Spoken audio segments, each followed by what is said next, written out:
Kugli si Gabriel Delphin, taga Maayon, Capiz. Nagsakit gali akong dughan kamot nga wala, nga hindi ko mahulag.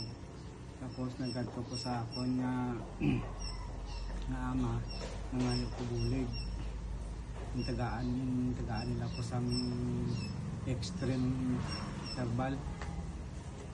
Tapos natulugan ako pagkaaga, nakabugtaw ko. Batsagan ko na nga wala na gasakit akong dughan kagang kamot ko mahulag ko na nga wala. Tapos nag-drive pa gani ko sang motor, nakadulong ko sang bata ko sa eskwelahan. Tapos pasalamat ko sa idil mo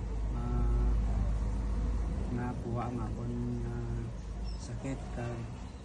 Salamat man ako sa Diyos nga nakuha tanan ako ng sakit. Salamat.